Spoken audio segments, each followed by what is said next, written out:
Goeiedag luisteraars. Dit is vir my 'n voorreg om vandag saam met julle te kuier en vir julle die boodskap te bring vandag. Die tema van my boodskap vandag is: God se oë sien vrugbaarheid in wat ons sien as oordeel. Ek wil begin deur vir ons te lees uit Jeremia 24 uit en ek lees sommer vanaf vers 1. Koning Jonaghan van Juda was die seun van Jonakim. Koning Nebukadneser van Babel het hom in ballingskap weggevoer. Hy het saam met die koning ook die leiers van Juda, die ambagsmanne en ander opgeleide persone uit Jerusalem na Babel toe gebring. Nadat dit gebeur het die Here vir my 'n visie laat sien van 2 mandjies met vye wat voor die tempel van die Here staan. In een van die mandjies was daar vars, ryp vye. Die vye in die ander mandjie was sleg, so sleg dat geen mens dit kon eet nie. Die Here vra toe vir my: "Wat sien jy, Jeremia?" En ek het geantwoord: "Ek sien vye. Sommige van die vye is baie goed, terwyl ander so sleg is dat 'n mens dit nie kan eet nie." Die Here het toe vir my hierdie boodskap gegee.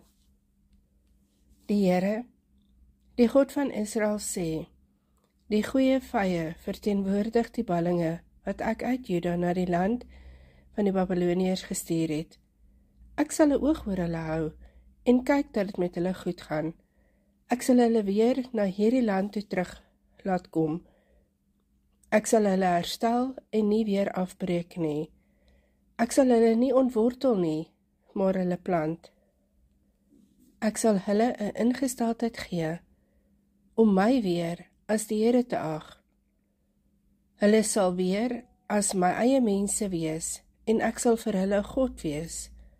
Hulle sal my weer heelhartig dien. Soos die slegte vye wat so sleg is dat niemand dit kan eet nie, sê die Here. So is koning Sedekja van Juda en sy leiers en die res van die mense van Jerusalem wat in die land agtergebly het en die wat in Egipte woon. Ek behandel hulle soos vye wat te vrot is om te eet." Jeremia ontvang 'n visioen net na die eerste golf van ballingskap. Dit is so ongeveer 597 jaar voor Christus. En hy sien 2 mandjies wat voor die tempel staan. En die een mandjie het goeie vye in en die ander mandjie het slegte vye in. God wys hier vir Jeremia deur 'n profetiese lens hoe hy hierdie situasie sien. Nie net wat gebeur het met hulle nie, maar ook wat dit beteken. En dan sien ons, dit begin met een mandjie wat vol goeie vye is, die ballinge. En dit is ironies dat 'n mens sou dink dat die mense wat weggevoer is, sekerlik die met die meeste sonde moes wees. Maar God wys hier dat die mense wat weggevoer is na Babel, beskryf hy as die goeie vye. En God sê, ek sal hulle met guns aankyk in die land van die Galdeërs. Hulle is nie verwerp nie. Hulle is bewaar vir God om te herstel. En ek laat my dink aan Romeine 8 vers 28. God laat alles ten goeie meewerk vir die wat hom lief het. En dan sien ons die ander mandjie, die een met die slegte vye, diegene wat agtergebly het. Die koning Sedekja en die volk wat agtergebly het in Jerusalem word as sleg beskryf.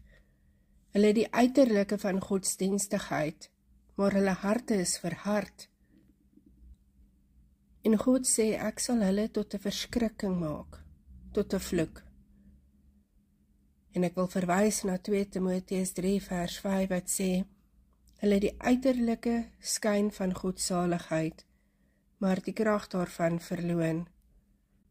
En dit bring by my die dringendheid om die vraag vir myself te vra, hoe lyk jou vrug?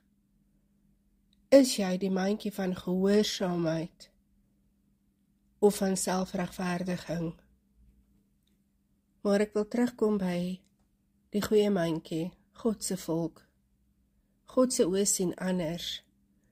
Hy sien hierdie ballingskap as genade. God se perspektief is nie menslik nie. Die volk het gedink, die ballingskap is oordeel, maar God sê dit is beskerming. Die volk van Juda het hierdie ballingskap gesien as 'n vloek, 'n teken dat God hulle verlaat het. Maar Jeremia 24 wys vir ons dat God anders kyk. Waar mense net verlies sien God voorbereiding. Waar mense oordeel vermoed, beplan God herstel. Jesaja 55 vers 8 sê, my gedagtes is nie julle gedagtes nie, en julle weë is nie my weë nie. Dink vir 'n oomblik aan 'n chirurg se mes. Dit sny, dit maak seer. Maar dit is nie 'n vernietiging nie, dit is 'n herstel. En so sien God hierdie ballingskap, 'n pynlike snit wat lewe bring. God sê hy sien met guns op die ballinge. Nie omdat hulle sterk is nie, maar omdat hy 'n plan het. Die goeie vye is nie perfek nie, maar hulle is sag genoeg om gevorm te word. Psalm 34 vers 18 sê, die Here is naby die gebrokenes van hart. En dan sien ons dat hierdie ballingskap is nie die einde nie. Die Here sê, ek sal hulle terugbring na hierdie land. Ek sal hulle opbou en nie afbreek nie.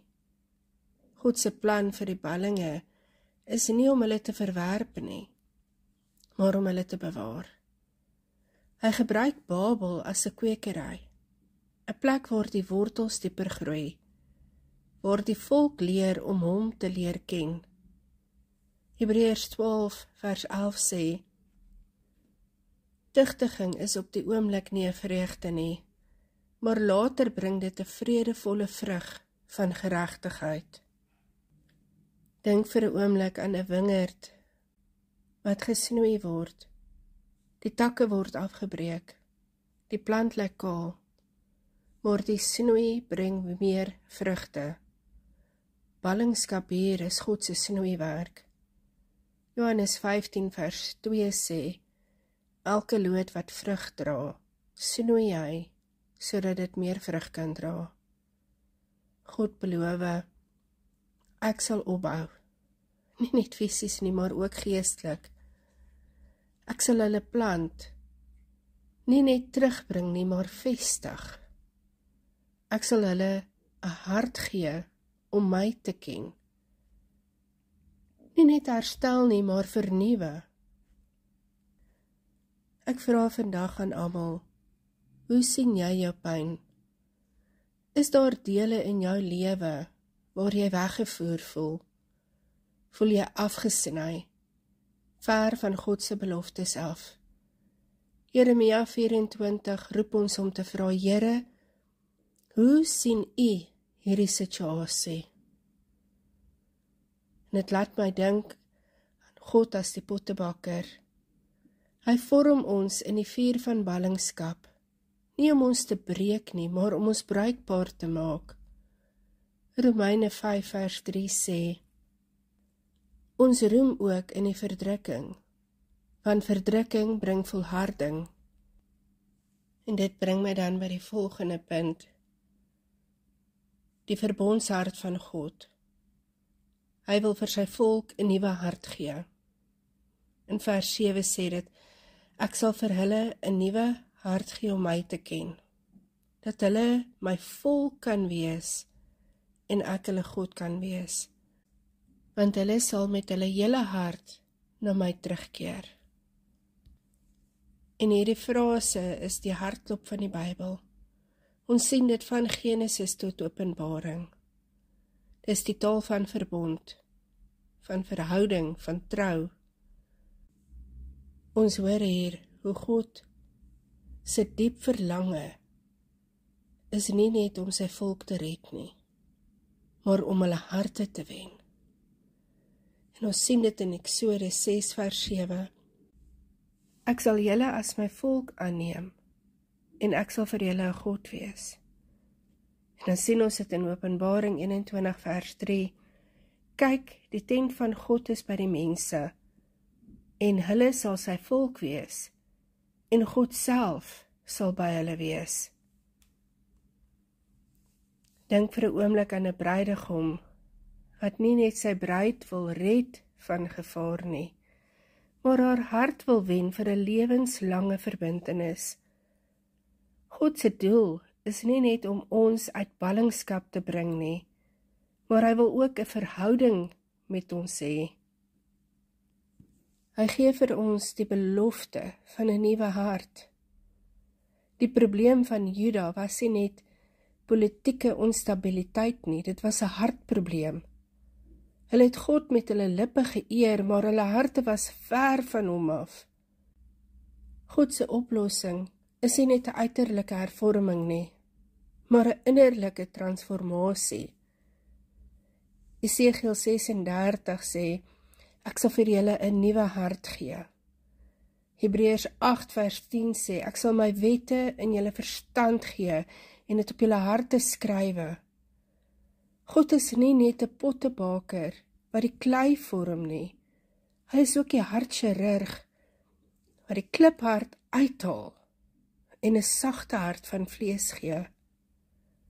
En hierdie nuwe hart is 'n hart wat God ken. Nie net weet van hom nie, maar hom intiem ken. 'n Hart wat terugkeer. 'n Ware bekering is nie net trane nie. Dis transformasie, iets wat verander. Hy gee 'n hart wat behoort. Hy sê, hulle sal my volk wees en ek hulle God. Wanneer God vir ons 'n nuwe hart gee, verander alles. Aanbidding word eg en vrywillig. Gehoorsaamheid vloei uit liefde, nie uit vrees nie. Gemeenskap met God word herstel en sending word natuurlik. Mense met nuwe harte dra die geur van Christus. Soos 2 Korintiërs 5 vers 17 sê, as iemand in Christus is hy 'n nuwe skepsel. Galasiërs 4 vers 6 sê, omdat julle kinders is, het God die gees van sy seun in julle harte uitgestuur, wat roep, Abba Vader. En dan kom ons by die slotsom, dat die goeie vye is nie net vir hulle self nie. Hulle is die saad van 'n toekomstige herstel. Uit die ballinge kom profete, leiers en 'n herleefde volk. Die mandjie van hoop is die begin van vermenigvuldiging. Soos Jesaja 6 vers 13, soos 'n stomp van 'n boom. Die heilige saad is sy stomp. Johannes 12 vers 24, as die koringkorrel nie in die grond val en sterf nie, bly dit alleen, maar as dit sterf, bring dit baie vrug voort. En die vraag is, waar is jou mandjie van hoop? En wie is besig om dit te dra, te vorm en te bewaar vir God se doel? Hierdie roeping om vrugbare vye te wees in 'n gebroke wêreld, plaas ook 'n verpligting op ons. Hierdie ballinge het nie gekies om weggevoer te word nie, maar hulle het gekies om God se hand daarin te herken. Jeremia 29 vers 7, soek die vrede van die stad waarin ek julle in ballingskap weggevoer het, want in sy vrede sal julle vrede hê. Om ballingskap te aanvaar is om te sê, Here, ek verstaan nie alles nie, maar ek vertrou u vormende hand. Ons genesing begin nie met die herstel van omstandighede nie, maar met vernuwing van die hart.